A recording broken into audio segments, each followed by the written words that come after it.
October of 2021 was supposed to be a time of hopeful expectation for 26-year-old Summer Tatum.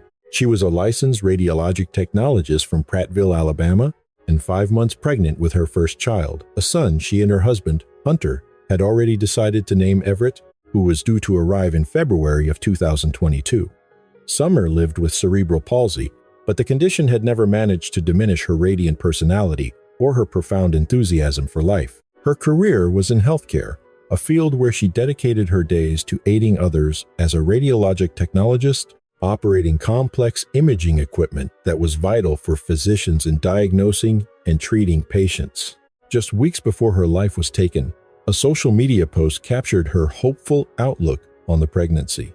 "We are on to our next adventure, and we're more than halfway there," she wrote in early October. "We had our anatomy scan last week and everything looks perfect so far. There were just a few things not visualized. So we get to have another look in a couple of weeks," she continued. "I am so blessed by this pregnancy, but it has been hard, and at this point, I can only assume it'll be that way to the end. We are so excited to meet our baby boy." Her husband, 25-year-old Hunter, James Tatum, had been her partner for 4 years before their wedding in May of 2019. He maintained steady employment, and by all outward appearances, they were a devoted couple, a perception supported by extensive photo archives that, as both prosecution and defense would later note, depicted a happy marriage. From the outside, their life together seemed flawless. Summer eagerly embraced the prospect of motherhood, frequently documenting her journey online and chronicling both the thrilling milestones and the physical struggles. Despite conceding the pregnancy had been difficult, her profound anticipation of meeting their son was clear. Everett. The couple resided in a house on Sunset Court in Prattville, Alabama. Their home was protected by a security system, and all signs pointed to a young couple settling into domestic life, preparing for the arrival of their first child. But behind this idyllic facade, a profound betrayal was unfolding, one that would culminate in an unimaginable tragedy. Sometime during 2021, Hunter had initiated an online affair, a secret relationship that would become the catalyst for murder. He had made contact with a woman from England named Shannon during an online video game session, connecting through Discord, a chat service popular within the gaming community. An interaction that began over gaming had escalated into what prosecutors would later characterize as an explicit and inappropriate online relationship. Hunter used his gaming console as the primary channel for communicating with Shannon, carrying on the affair directly under his wife's nose, inside their shared home, all while she was pregnant and navigating the physical challenges of her cerebral palsy. The relationship with Shannon was a betrayal of the deepest kind. Here was a man with a pregnant wife living with a disability, a woman who was thrilled about their unborn son, while he was secretly cultivating an intimate connection with a stranger thousands of miles away.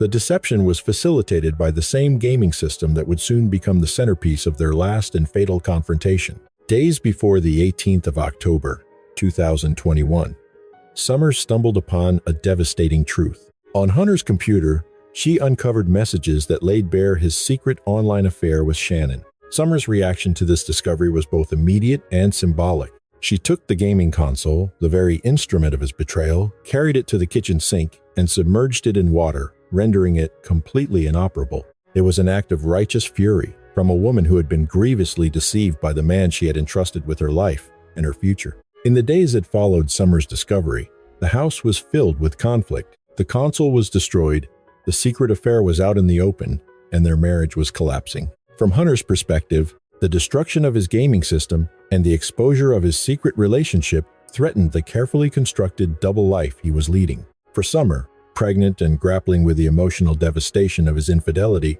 the situation was no longer sustainable. She came to a painful but necessary conclusion.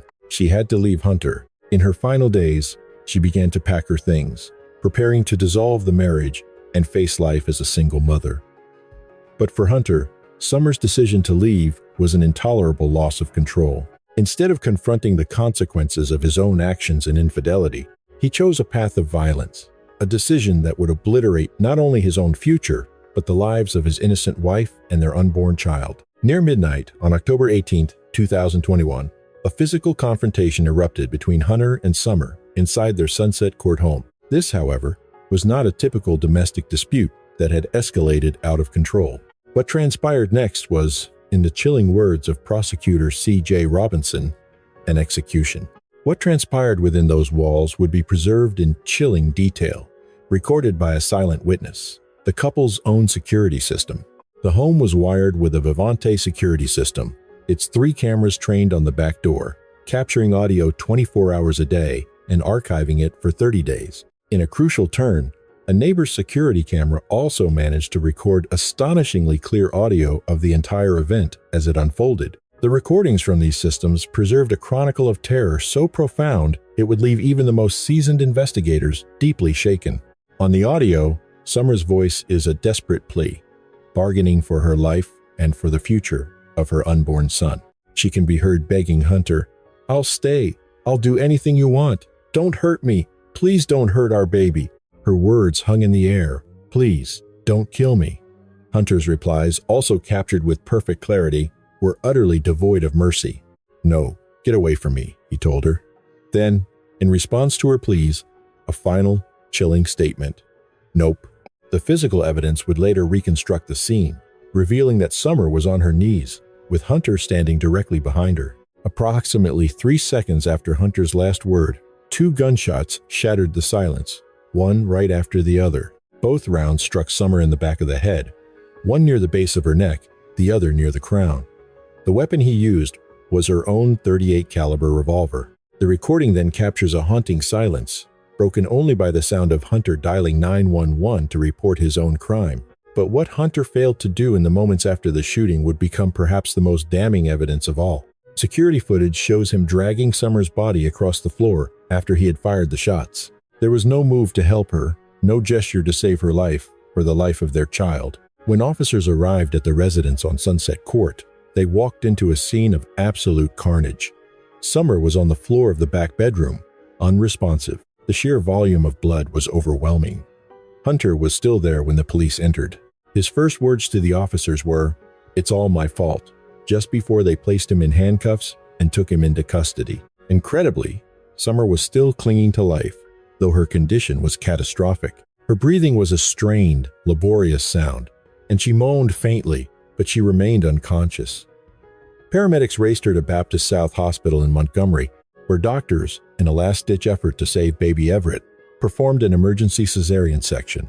The little boy they had so eagerly awaited was born alive and immediately transferred to the neonatal intensive care unit. The medical team fought with everything they had to keep him alive, but the trauma of his violent, premature entry into the world was more than his small body could endure. Both Summer and baby Everett were pronounced dead around 7:45 a.m. that morning. Everett had survived for just about 1 hour after his delivery, a fleeting, desperate fight for a life that had barely begun. Summer never had the chance to hold the son she had so looked forward to meeting. The crime scene investigation began to quickly piece the story together. In the bedroom, police located Summer's suitcase, partially packed. It was confirmation that she was in the process of leaving Hunter. They found the shattered gaming console in the kitchen sink. This was the evidence of Summer's discovery of his affair and the source of her righteous fury.